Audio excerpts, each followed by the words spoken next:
بسم اللہ الرحمن الرحیم۔ السلام علیکم ورحمۃ اللہ۔ خوشحالی کا فارمولہ: 20 آمد پہ اگر ایک بھی بچت کر لو، اس گئے گزرے زمانے میں غنیمت سمجھو۔ 20 آمد ہو اگر اور 20 ہی خرچ بھی ہو تو خود کو ایک روز گرفتار مصیبت سمجھو۔ اور 20 آمد پہ اگر خرچ میں پائی بھی بڑی تو مقام اپنا یہاں کار مذلت سمجھو۔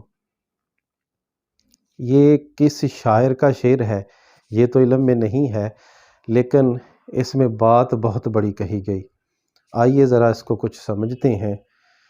شاعر نے خوشحالی کا فارمولہ اس شعر کے اندر بیان کیا۔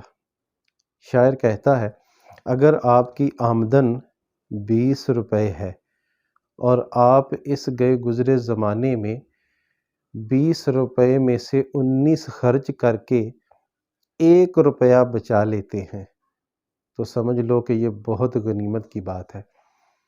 اور اگر آپ 20 آمدن میں سے 20 ہی خرچ بھی کر ڈالتے ہیں تو پھر دیکھنا کہ عنقریب ضرورت کے وقت تمہارے پاس کچھ نہیں ہوگا، تمہیں دوسروں کے سامنے ہاتھ پھیلانا پڑیں گے، اور یہ بڑی مصیبت کی بات ہے۔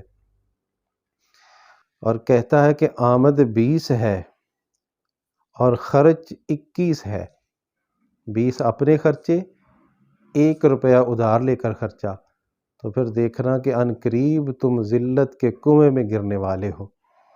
اور یقیناً ایسا ہے کہ جس کے اوپر قرض ہوتا ہے اس کو راتوں کو نہ نیند آتی ہے نہ دن کو چین آتا ہے۔ قرض بہت بڑی مصیبت ہے۔ اللہ تعالی ہم سب کو قرض کی مصیبت سے محفوظ فرمائے۔ سامعین محترم، واقعی اس شعر کے اندر خوشحالی کا زبردست فارمولہ بیان کیا گیا ہے۔ اللہ تبارک و تعالی ہم سب کو خیر نصیب فرمائے اور خیر کو تقسیم کرنے کا ہنر عطا فرمائے۔ آمین بجاہ النبی الامین۔